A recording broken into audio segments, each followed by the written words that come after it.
Salut à tous. On replonge sur cette suite, donc sur cette série de stables de Vision.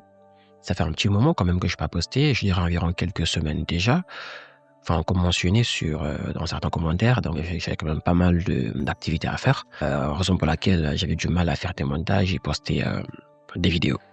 Enfin bref, aujourd'hui, on va voir deux éléments qui sont très importants, donc qu'on avait eu à aborder déjà brièvement dans l'épisode précédent.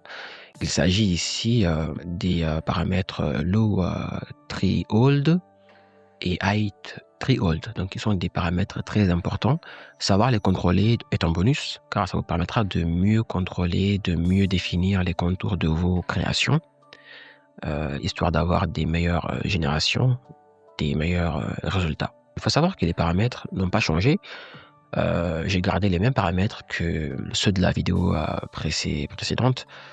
Donc, on a le même checkpoint, le même VAE, les mêmes valeurs. Par contre, il y aura quelques changements, bien sûr. Il faut savoir que ces paramètres ne sont pas fixes. Tout dépend de ce que vous voulez obtenir, de la complexité de votre image, etc. Donc, ça dépend de pas mal d'éléments. C'est pour ça qu'il est très important de savoir chaque élément à quoi il sert. Donc, aujourd'hui, on va générer une image basée sur cette carte de contrôle qui bien sûr est similaire à celle dans les vidéos précédentes. Nous avons une carte de contrôle de type DEP, Dark ou Fantasy, dans cette même ambiance, sauf qu'ici, on va se focaliser sur ces deux paramètres afin de mieux gérer les contours de notre image. Ces paramètres, par contre, sont spécifiques à Kani. Par exemple, si je choisis All, elles disparaissent. Si je choisis Dep, elles n'apparaissent pas. Donc, ce sont des paramètres qui sont spécifiques à Kani, très importants, comme je l'ai mentionné tantôt. Alors, Kani, on l'a déjà vu, c'est un préprocesseur dont l'algorithme classique repose est basé donc sur la gestion des contours permettre de mieux définir les contours de votre image.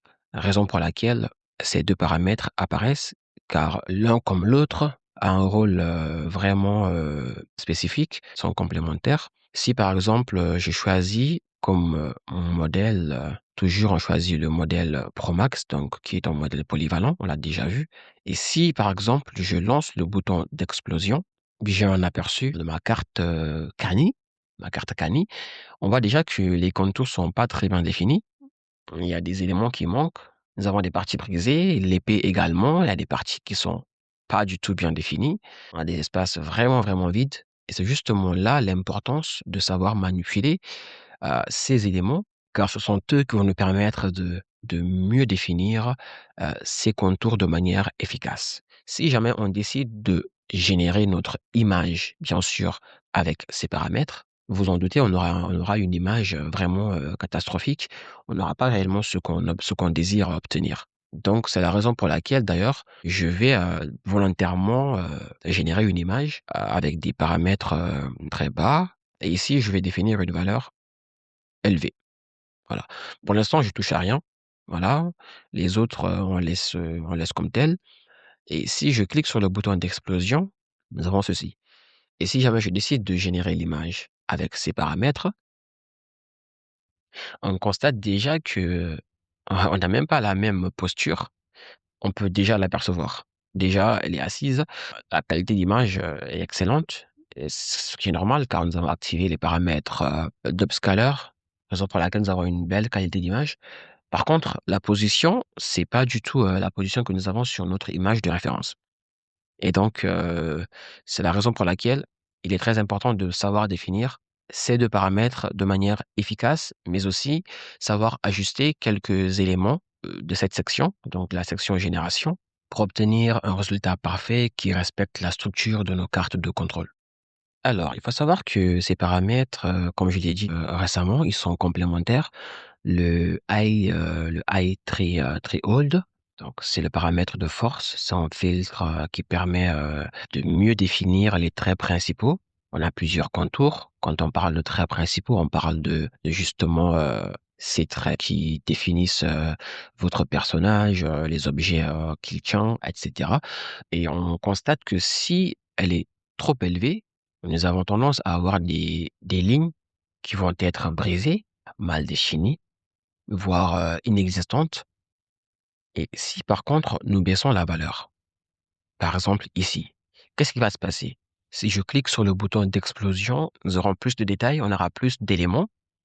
Par contre, on risque d'avoir du bruit, c'est-à-dire plusieurs éléments qui font pas partie de l'image. Pour tester cela, nous allons justement générer un aperçu et directement nous constatons que nous avons effectivement du bruit autour du personnage. Donc, c'est tous ces éléments que vous apercevez qui ne font pas partie de notre carte de contrôle, c'est-à-dire de nos images de référence. Donc, ils ont été générés à cause du fait que nous avons défini donc une valeur trop basse du high très old. Les traits principaux sont définis, sont présents. On n'a plus de traits brisés, on n'a plus de vide. Ils sont bien définis. Mais par contre, nous avons du bruit. Si jamais je décide de générer mon image, à partir de cette image, à partir de cette référence, je vais avoir plein d'éléments qui vont être créés par l'IA, qui vont être inventés par l'IA et qui font pas partie de l'image. Et c'est pas ce que je désire, que je souhaite avoir. Raison pour laquelle il faut ajuster ces paramètres de manière précise jusqu'à voir le résultat que nous souhaitons. C'est-à-dire faire disparaître déjà le bruit qui apparaissait autour du personnage et ensuite faire de telle sorte que notre bouclier, donc certains traits, ne soient pas brisés, ce qui est bien le cas. Par contre, ici, juste en bas, il y a un petit vide.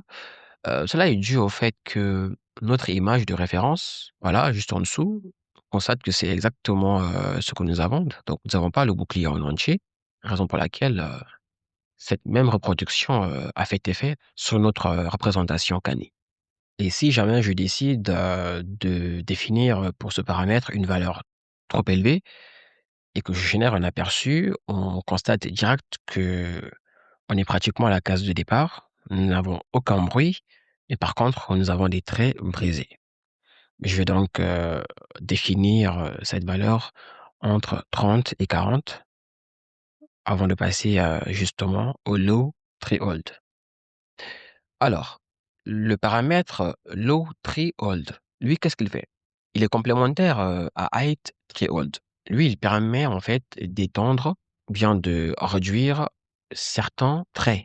Enfin, il se base sur les traits principaux, sauf que lui, il permet de les étendre ou de réduire ces traits. On va faire un exemple concret. Par exemple, ici, j'ai fixé la valeur à 3. Raison pour laquelle, par exemple, l'épée, nous constatons que l'épée, elle est pratiquement complète. Nous avons aucune ligne brisée.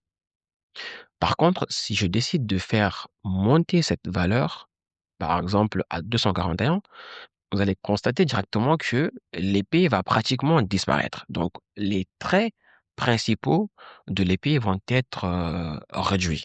Du coup, nous allons effectuer un test en générant un aperçu.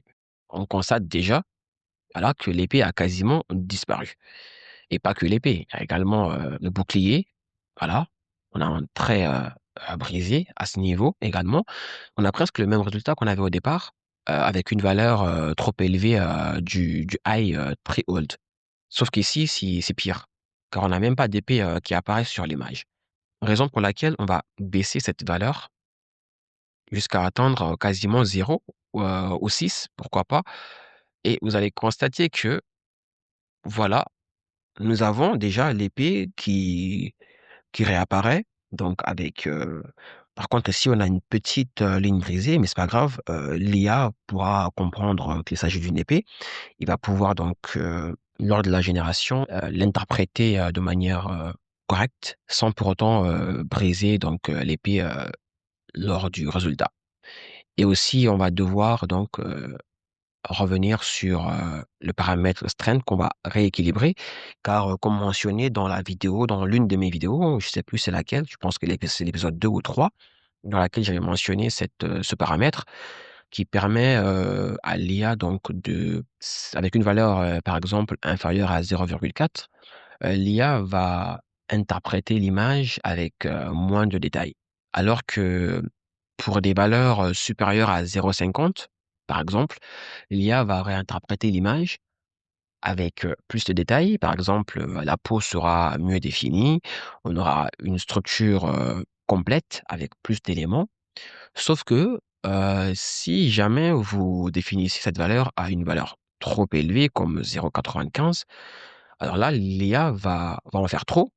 Donc, vous risquez d'avoir des malformations, plusieurs mains, plusieurs doigts, etc. D'ailleurs, on va faire ce test. Je vais définir cette valeur à 0,13 et je vais générer l'image avec cette carte de référence qui est déjà, on va dire, presque parfaite. Sauf qu'ici, nous avons quelques petits lignes brisées.